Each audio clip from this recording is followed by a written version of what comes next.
그러면 오늘은 13.4절의 접평면과 선형근사에 대해서 알아보도록 할게요. 우리가 일반적으로 이제 이변수 함수를 x랑 y에 대한 함수다라고 해서 이렇게 표현을 하죠. 그래서 보통은 요 x하고 y가 있는 구역을 도메인이라고 불렀었고요. 그리고 이걸 이제 그런 x랑 y랑 g를 다 모았을 때 그래프 g다라고 얘기를 했었어요. 그래프는 어떤 그 3차원상의 그 그래프를 얘기를 한다고 생각하면 돼요. 그림이라고 생각하면 되는데 그래프는 g라고 표현을 했고 x, y, g의 모임이다. 그래서 그래프는 사실상 이렇게 집합으로 표현할 수도 있는데 사실은 뭐였냐면 공면을 의미를 하는 거죠.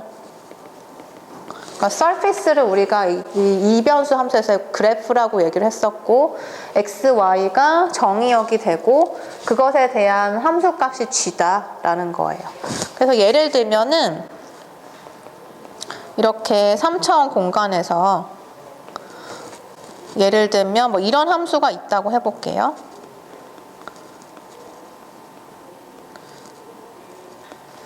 뭐 이런 함수가 주어져 있다. 그러면 x랑 y가 어디에 있을 건가 잘 생각해보면 요 평면 위에 있는 x, y 값이 되겠죠. 그 x, y들이 도메인인 거예요. 그러면 요 함수는 지금 다항 함수니까 도메인이 뭐니? 라고 물어보면 뭐가 될까요? 정의역이 뭐니? 라고 하면 이변수 함수는 정의역이 x, y가 있는 공간이 있죠. 그러니까 여기서는 보면은 다항 함수니까 뭔가 제약받는 점이 하나도 없어요. 만약에 무리 함수든지 유리 함수면은 제약 조건이 생길 텐데 다항 함수니까 x, y는 뭐든지 다 가능하죠. 그래서 실수 전체 공간에서 가능해요. 그러니까 도메인을 D라고 한다면 정의역은 R 곱하기 R 형태가 되겠죠. 카테시안 곱으로 표현을 할 수가 있죠. 그러니까 일변수 함수면은 실수 전체를 우리가 R이라고 쓰고 이변수 영역을 얘기할 때는 이렇게 R 제곱처럼 쓰는 거고. 그렇죠? 그래서 도메인이 얘는 이제 전체가 될 거예요. 자, 그럼 예를 들어서 우리가 f의 1,2라는 값을 구하고 싶다. 그러면 x에는 1을 넣고 y에는 2를 넣어서 값을 한번 생각해 보면 되겠죠. 그러면 값은 어떻게 돼요? 1의 제곱 곱하기 2에다가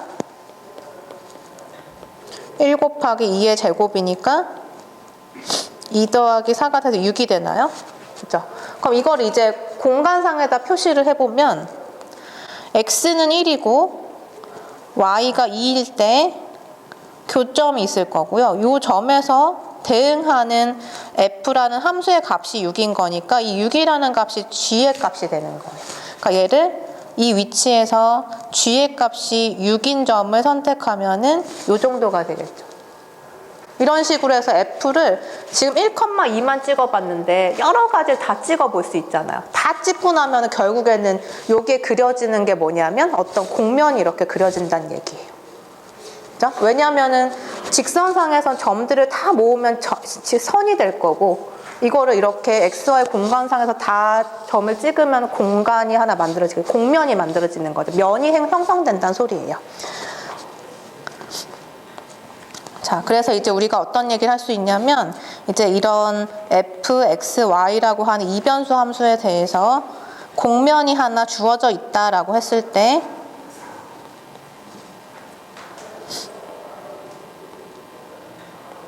뭐 이런 S라고 하는 공면이 하나 있다고 해볼게요. 공면이 있고 공면 위에 어떤 점이 하나 있는데 이 점을 P라고 해볼게요. 그래서 P를 우리가 이렇게 내려가지고 X, Y 평면상에서 이제 이 점을 한번 생각해보면 X의 값도 있고 Y의 값도 뭔가 주어져 있는 거죠. 그래서 예를 들어서 X의 위치를 A라고 해보고 Y의 위치를 B라고 한번 해보죠. 그러면 이 XY 평면상에서 저 P에서 내려간 저 점은 A, B라고 표현할 수가 있겠죠. XY 평면상에서는. 그죠? 그럼 P의 점은 뭐라고 쓰면 될까요? S라는 공면은 사실상 얘를 우리가 이렇게 쓴 거니까 G가 fxy라고 하는 이변수 함수를 그림으로 그린 거니까 요 a, b에 대응하는 요 P라는 점의 좌표는 a, b, F의 A, B가 되겠죠. 이 위치가 지금 G가 되는 거니까. 그래서 P의 이름을 다시 붙여주면 A, B, F의 A, B가 될 거예요. 그러니까 X, Y, G 순서로 쓴 거예요. 그죠? 자, 요런 상황인 거고, 지금 XY 평면에서 요 A라고 하는 점은 X값이죠, X값. 근데 이걸 이제 직선으로 쭉 그어주면은, 아이고. 직선으로 이렇게 그어주면, 요 직선의 이름은 X = A가 될 거예요. 맞죠? 그냥 공간이 아니라 요 X의 평면에서만 보면은. 그죠? 근데 이거를 이제 요 직선을 공간상에서 보면은 얘는 더 이상 직선이 아니라 면이 되는 거죠. 어떤 Y에 대해서도 X가 항상 A인 어떤 면이 될 거예요. 그래서 얘를 이렇게 이런 평면이라고 생각하고, 그러니까 X는 A라고 하는 직선과 평행한 이런 평면으로 이 공면을 잘라냈다고 한번 생각해 보세요.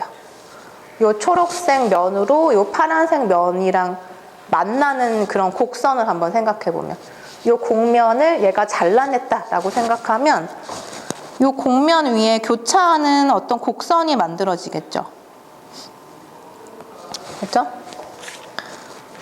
그래서 그 곡선을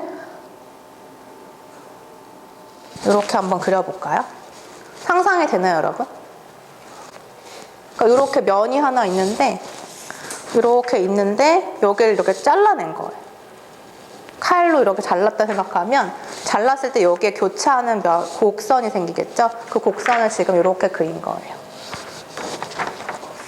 자, 그리고 마찬가지로 여기 이제 B라고 하는 점이 있는데, B는 이제 Y의 위치에 있는 거예요. 근데 이거를 이렇게 직선으로 한번 그려보면 이 직선의 이름은 Y = B라고 쓸 수가 있는데, 이 Y = B도 마찬가지로 공간에서 생각하면 선이 아니라 면이 되겠죠. 이렇게 생긴 면. 그래서 얘를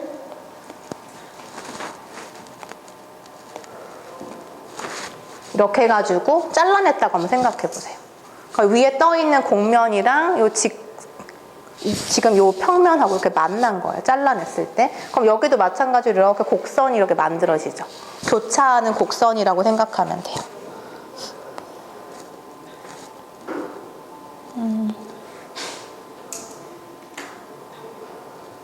이렇게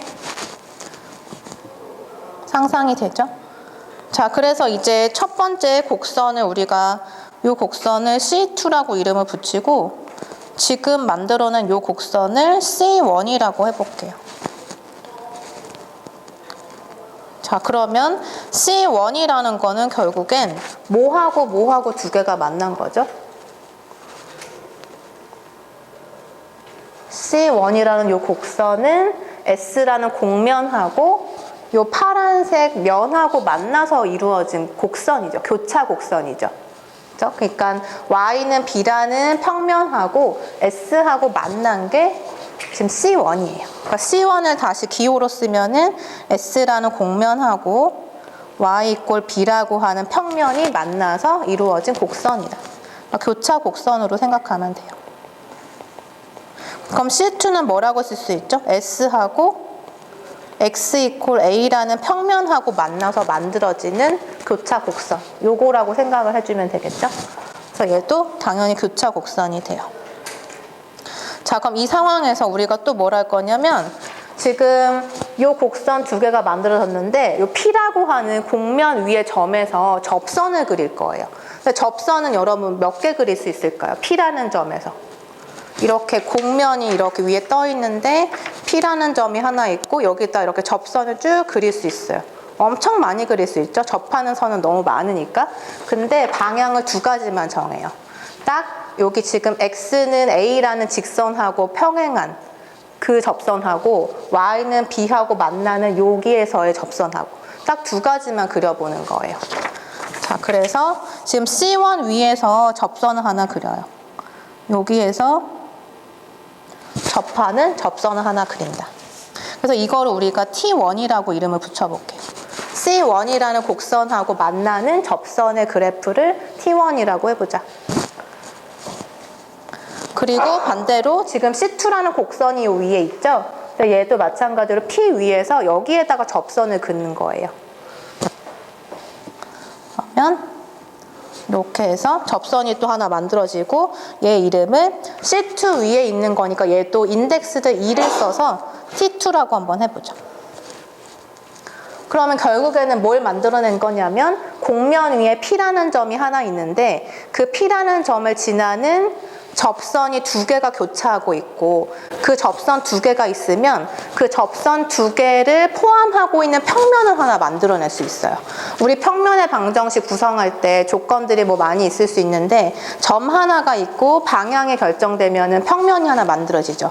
마찬가지로 두 개의 직선이 이렇게 있으면 그걸 두 개를 둘 다 포함하는 평면 하나 만들어낼 수 있죠. 그래서 지금 보면 T1과 T2가 접선의 방정식인데 저 접선 두 개를 동시에 포함하는 평면 하나 구성하는 거예요. 그래서 그거를 이름을 붙이기를 접평면이라고 부르는 거예요. 자, 그래서 접평면을 여기다가 한번 그려볼게요. 요 T1과 T2를 다 포함하는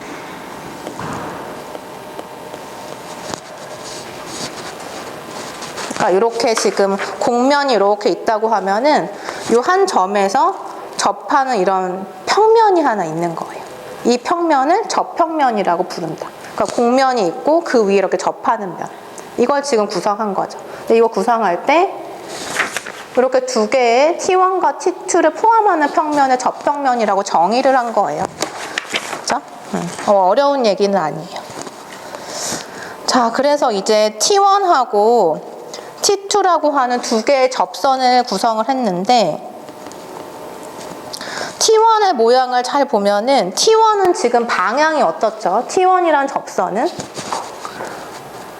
T1을 잘 보면은 Y값은 고정된 상태예요. 접선 자체가. 뭐만 변할까요, 얘는?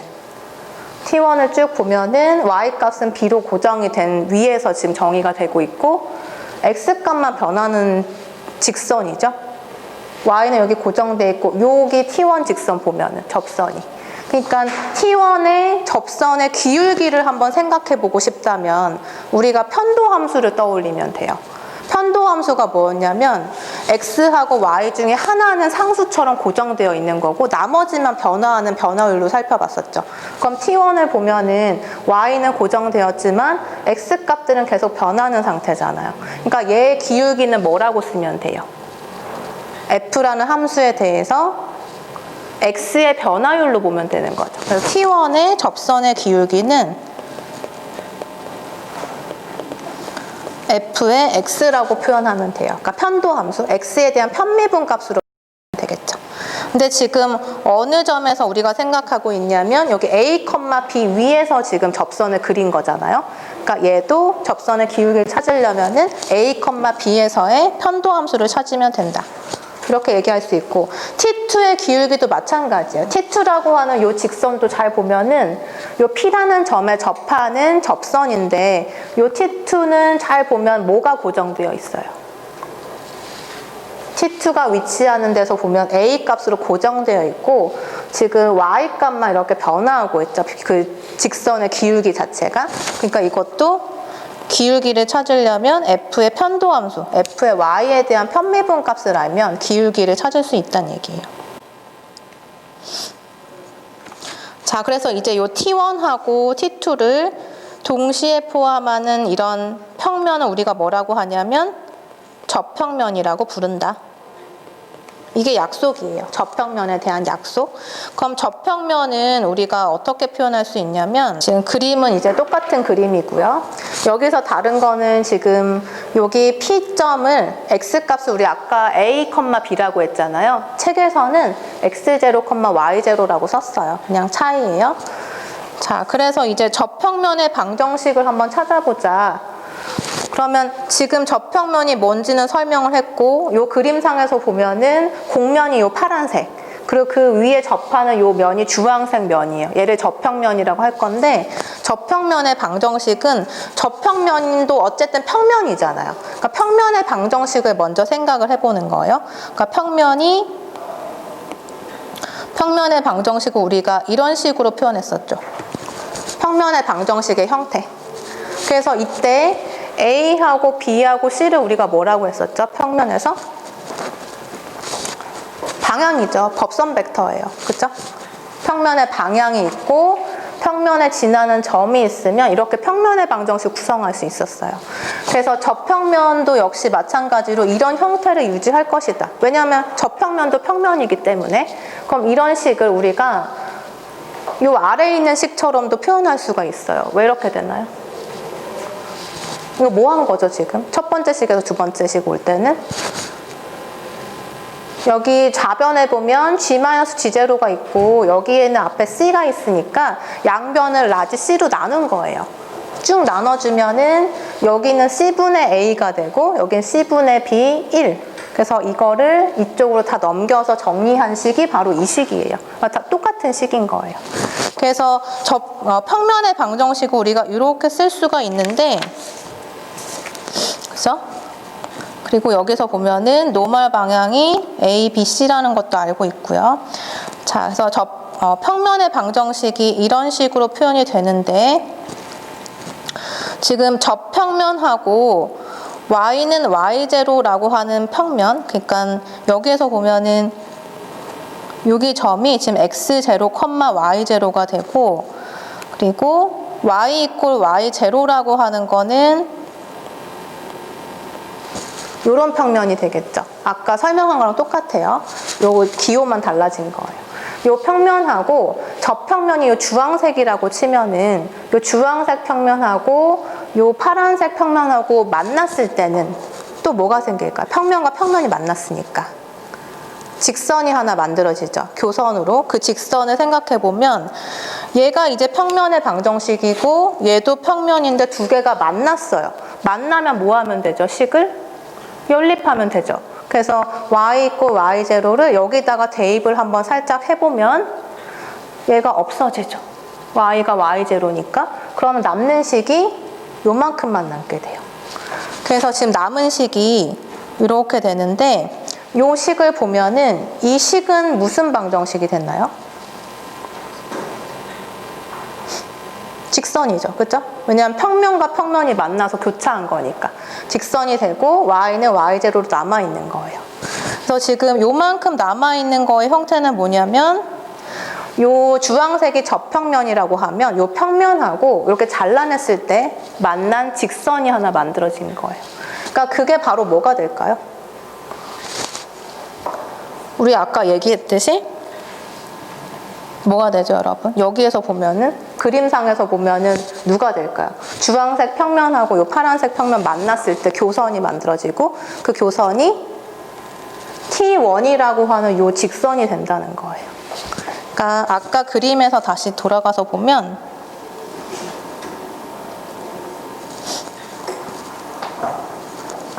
이제 좀 보이나요? 여기 보라색 저평면하고 파란색 요 평면하고 만나면 얘가 만들어졌죠. T1. T1인 거예요, 얘가. 그래서 여기 방정식이 바로 T1을 나타내는 형태가 된 거고 여기에서 양변을 요 방정식에서 양변을 X에 대해서 한번 편미분 해볼게요. 그러면 자, 요 식에서 X로 편미분을 하면 G0, X0, Y0 이런 값들은 뭐예요? 사실은 어떤 하나의 점이죠. X0, Y0가 여기 있는 점이고 G0는 요 위에 있는 G값이니까 다 어떤 상수값이에요. 그러니까 G-G0를 X로 편미분하면 G만 미분하면 되죠. G가 뭔가요, 여러분? G가 fxy잖아요. 그럼 이거를 X로 미분하면 기호로 썼을 때 f 서브 x라고 표현할 수 있죠. 그렇죠? 그리고 지금 x0랑 y0에서의 편미분 값이니까 이렇게 쓸 수가 있겠네요. 그리고 여기 우변에서 보면 x로 이제 편미분하면 얘가 ax-ax0니까 a만 남게 되죠. x 미분을 하면. 맞아요?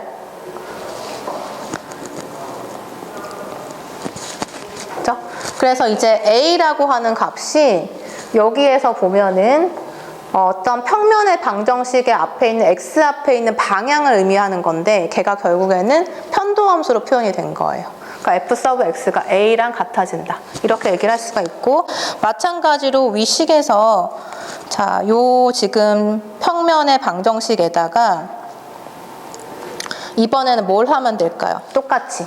지금 여기서 한 거는 y 이퀄 y 제로라고 하는 평면하고의 교선을 찾은 거고 반대로 이쪽으로 한 번 더 해주면은 x 이퀄 x 제로라고 하는 평면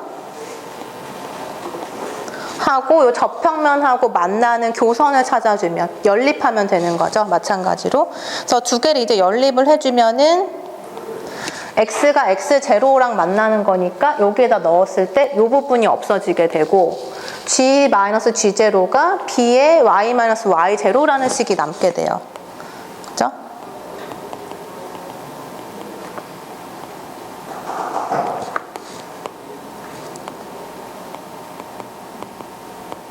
그리고 x가 x0랑 같은 거. 그러면 이제 이 식이 의미하는 거는 우리 앞에서 그림에서 봤듯이 T2라고 하는 접선하고 같아지는 거죠. 접선 두 개가 표현이 된 거예요. 그러면 요 식에서 이제 양변을 이번에는 y로 미분을 해보는 거죠. 편미분을 해보면 g라고 하는 거는 역시 f를 나타내는 거니까 f의 y 미분 해주면 f의 y가 될 거고 x0, y0에서의 편도함수가 되고 그리고 우변을 미분하면 y에 대한 미분이니까 by의 미분은 b가 되겠죠. by0는 다 상수니까 미분하면 없을 거고 그래서 b가 되네요. 자, 따라서 b라고 하는 상수값이 f 서브 y, 즉 편도함수로 결정이 되고 a라는 값도 f 서브 x로 결정이 된 거예요. 그러니까 편도함수로 우리가 표현할 수가 있다는 거예요. 그래서 지금 두 번째 있는 요 식이 평면의 방정식인데 요 a하고 b를 결정한 거죠. 그러니까 a하고 b가 이렇게 들어가면 돼요.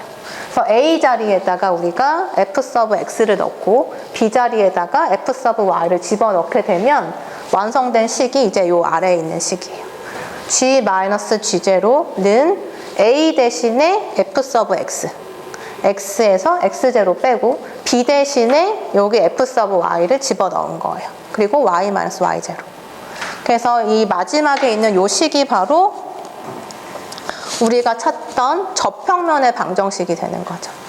그래서 저평면의 방정식의 형태를 보면은 저평면에서 우리가 보면은 요 P라고 하는 점이 있었죠. 저평면 위에 하나의 점.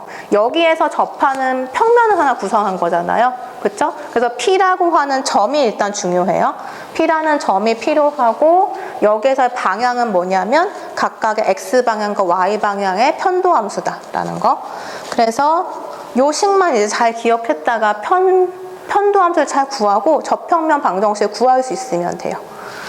자, 여기 x0, y0, g0는 문제에서 주어지는 값이겠죠. 한 점이 주어질 거고 그 공면에서 저평면을 구하면 되는데 편도함수 값을 잘 구할 수 있으면 끝나는 문제예요. 그래서 요거를 잘 기억해 놨다가 예제 1번 같이 풀어보죠.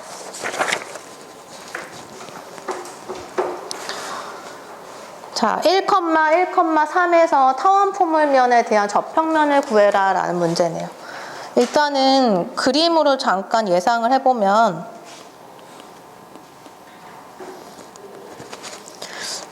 자, 요 g라고 하는 타원 포물면이 사실은 x랑 y에 대한 이변수 함수인 거죠.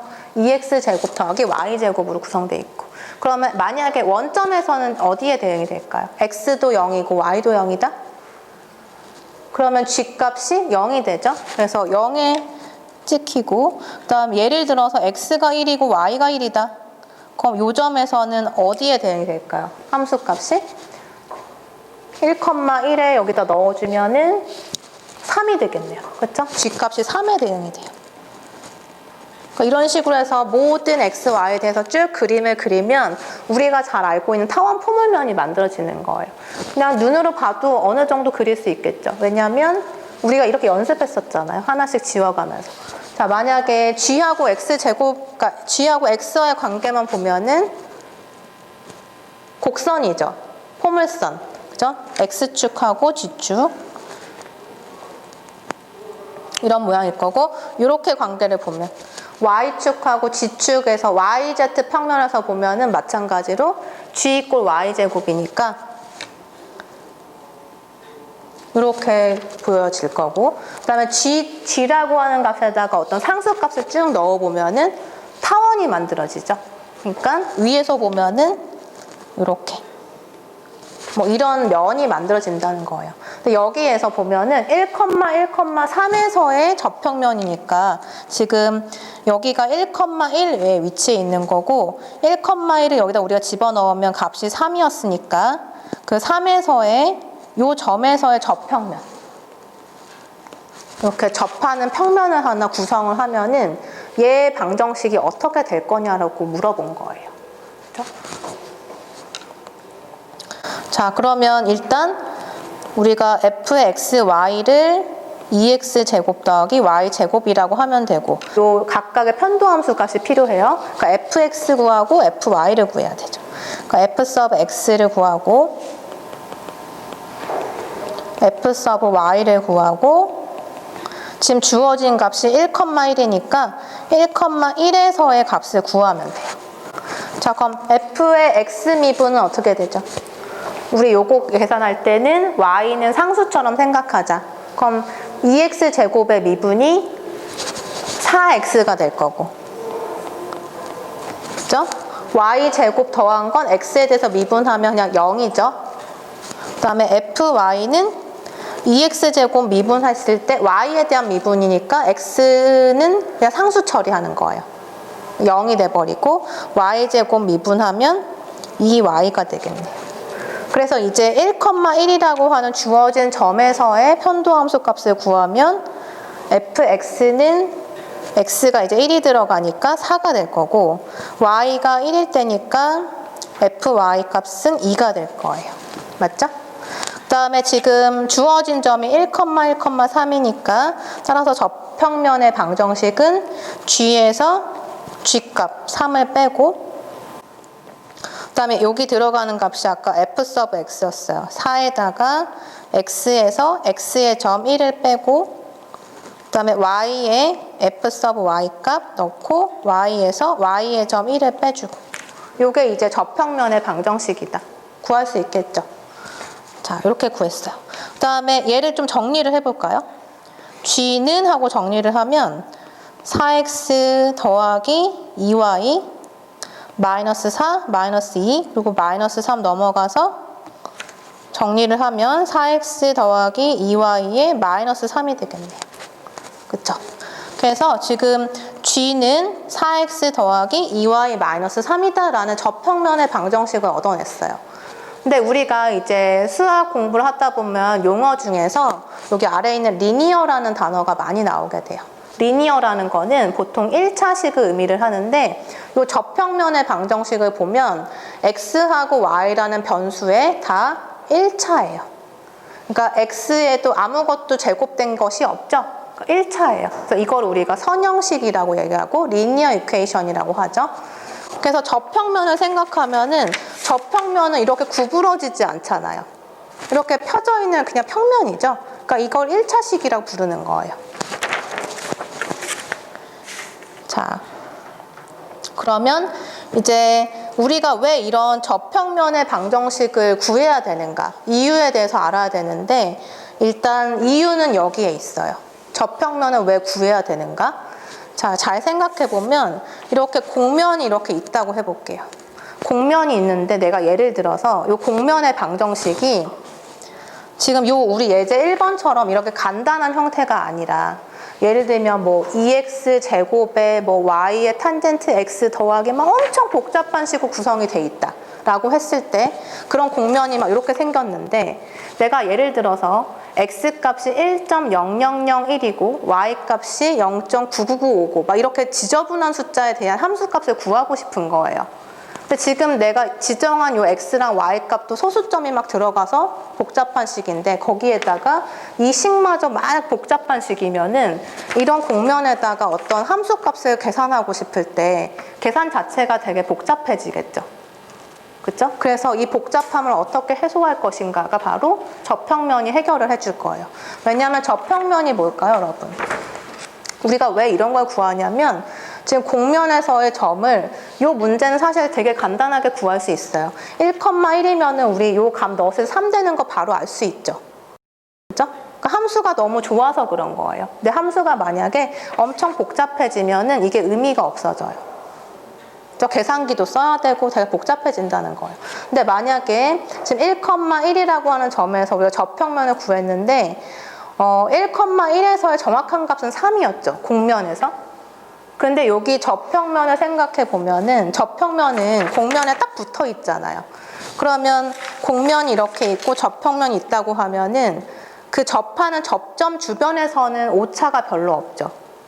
그런데 만약에 접점이 여기인데 여기에서 이제 실제 공면의 값하고 접평면의 값을 생각해 보면 거리가 이렇게 벌어지죠.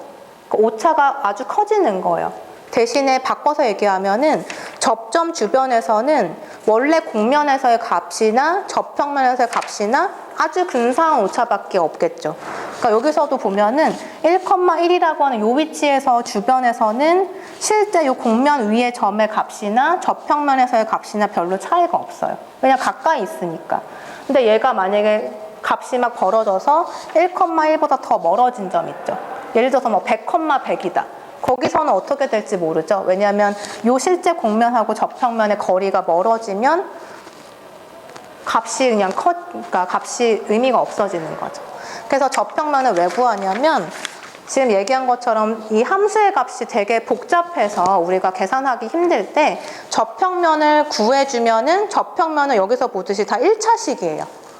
그러니까 되게 깔끔한 식인 거죠. x랑 y를 여기다 넣어주기만 하면 계산이 끝나버려요. 그러니까 접평면을 구해서 근사식을 구하면 참값은 아니더라도 근사값을 구할 수 있다는 거죠. 근데 근사값이 유효하려면 언제만 된다? 이 접점 주변에서만 유효한 값이 나오겠죠. 왜냐하면 접점에서 멀어지면 멀어질수록 참값과 근사값의 차이가 너무 커지니까. 그래서 우리가 근사값을 구하는 도구로서 접평면을 쓸 거예요. 자, 그래서 이제 아래에 보면은 선형화라고 하는 단어가 나오는데 뭐뭐화 또는 여기 영어에서 보면 뭐 제이션 아니면 G2로 끝나는 단어들이 무엇으로 만든다라는 얘기를 하는 거죠. 뭐 근대화, 뭐 선형화 이렇게 얘기하는 것처럼 뭘 이렇게 만들어주겠다라는 뜻이에요. 그러니까 여기서도 보면 선형화는 선형으로 만들어주겠다라는 뜻이죠. 그래서 선형화를 우리가 리니얼라이제이션이라고 하는데 지금 여기 우변에 있는 식을 잘 보면 이 우변이 뭐였나요? 많이 본 건데 방금 한 3분 전에 본 거예요. 그죠? 접평면의 방정식하고 똑같죠, 모양이. 그러니까 여기 fx 우리 구했고 fy 구했고 a와 b를 지난다고 하면 이렇게 넣어주고 요 식이 바로 접평면의 방정식인데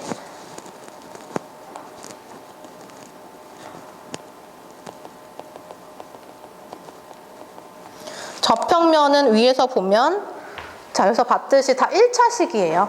1차식이니까 이 접평면의 방정식을 L이라고 쓰자라는 거예요. 그러니까 L이라고 해서 리니얼라이제이션 따서 L이라고 쓰고 이거를 등호로 만들면은 사실 요 값은 접평면이니까 요 접평면은 사실 F하고는 다른 거죠. F는 그냥 공면인 거고 F 주변에 있는 접점에서의 평면이 지금 접평면이니까 당연히 F하고 접평면은 다른 거예요. 그러니까 얘를 그냥 근사식 L이라고 정의를 한 거죠. 그래서 얘를 앞으로 이렇게 L이라고도 쓸 거예요. 자, 그럼 아래에 보면 선형 근사, 리니어 어프록시메이션은 뭐냐라고 하면 근사라는 건 말 그대로 근사값이에요. 참값이 아니라 거의 가까이 가는 값인데 지금 요 우변에 있는 거 여기 그대로 왔고 여기에서의 우변에 보면은 물결 2개가 있죠. 물결 2개는 근사하다는 뜻이에요. 그냥 가까워지는 값. 그래서 F가 사실 실제로 존재하는 그 참값. F가 공면이라고 생각하면 되고 공면이랑 근사한 값으로 접평면을 내가 쓸 거다라는 뜻이에요. 그러니까 근사값으로서 쓰겠다. 그래서 이거를 우리가 선형 근사라고 얘기를 해요. 차이를 알겠죠? 근사라는 거는 말 그대로 같지 않은 거니까 이렇게 표현한 거고, 여기는 선형화를 시킨 거니까 이 식을 L이라고 정의하겠다 해서 등호로 쓴 거예요. 위에 있는 예제를 다시 한번 볼게요. 자, 여기 예제에서 자, 예를 들어서 지금 우리가 지금 요 예제 1번에서 한 건 뭐냐면 1,1이라고 하는 x가 1이고 y가 1일 때 그 위치에서의 요 근방에서의 접평면을 구한 거죠. 왜냐면 식 자체에서 보면은 1,1에서 지금 접평면 구한 거니까 1,1 근방에서만 유효한 접평면을 구한 거예요. 자, 그래서 이제 실제로 요 f라고 하는 함수에다가 1,1 근방에 있는 점을 한번 고려를 해볼게요. 1,1 근방에 있는 1.1하고 0.95를 한번 생각을 해보죠. 우리 지금 이 문제선 1,1을 대입해서 3이라는 결과를 얻었는데 1,1 근처에 있는 1.1과 0.95를 한번 집어넣어보자. 그럼 얘는 우리 계산할 수 있죠? 어려운 계산이 아니니까. 얘는 계산을 하면 2 곱하기 1.1의 제곱 더하기 0.95의 전체 제곱. 이렇게 계산하면 돼요. 그래서 이거를 계산을 해보니까 3.325가 나왔어요.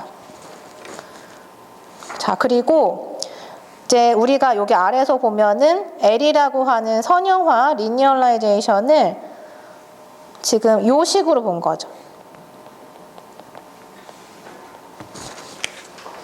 X랑 Y에 대한 선형 근사식을 이렇게 찾아낸 거예요. 접평면이 L이라고 했어요.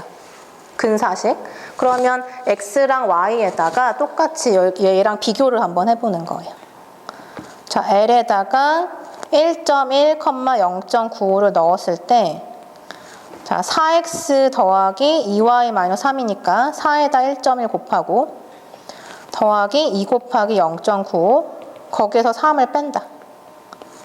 근사식에다 이제 대입을 해보는 거죠. 1.1과 0.95를. 그래서 이것도 이제 계산을 해보니까 결과가 3.3이 나왔어요. 계산을 해보니까. 그래서 지금 여기 두 개 값 한번 비교해 볼게요. 위에 있는 거는 f라고 하는 공면에다가 실제로 대입한 값이에요. 그러니까 참값이죠. 참값이 3.3이고 나오는데 1.1 근방에 있는 요 값에 대해서 근사식에다가 넣었더니 3.3이 나왔어요. 그러면 참값하고 근사값의 차이가 에러가 되겠죠. 오차가 되는데 얘하고 얘를 빼주면 얼마 정도 나오나요?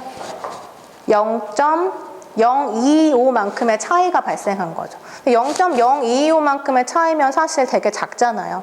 그러니까 여기서 지금 이건 간단히 계산이 됐으니까 사실 참값 구하는 게 더 좋긴 한데 만약에 함수가 이렇게 대입해서 될 문제가 아니라 되게 복잡하다. 그러면 사실 이 값을 구하는 게 뭐 참 훌륭한 방법인 거죠. 그죠? 왜냐하면 별로 차이도 안 나니까 근사값 찾는 거예요.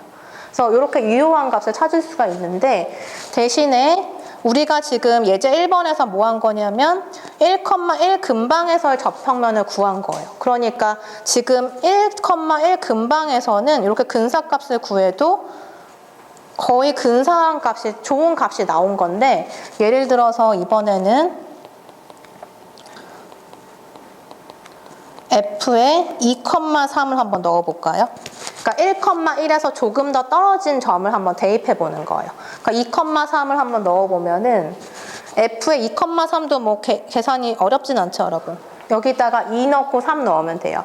그러면 여기가 8이 되고 9가 되니까 더했을 때 17이 되겠네요. 그러니까 참값이 2,3에서는 17이 나오고 요 L이라고 하는 선형화 식에다가 넣어주면 요 식에다 넣는 거죠. 그러니까 4 곱하기 x 더하기 2 곱하기 y 마이너스 3. 그러면 8 더하기 6 마이너스 3이니까 11이 나오네요. 그래서 지금 1,1을 조금 더 벗어나서 2,3이라는 점에 대해서 대입을 해보니까 결과가 어때요? 참값은 17인데 근사값이 11이에요. 이거 쓸 수 있나요? 차이가 너무 커지는 거죠? 그러니까 이거 쓰면 안 되죠, 여기서는. 왜 이런 일이 발생했죠? 1,1에서 너무 머니까. 그러니까 1,1 주변에서만 근사값이 유효한 거예요. 그러니까 그 근사값 자체가 좋은 근사가 되려면 그 점 주변에서만 행사를 하는 거죠.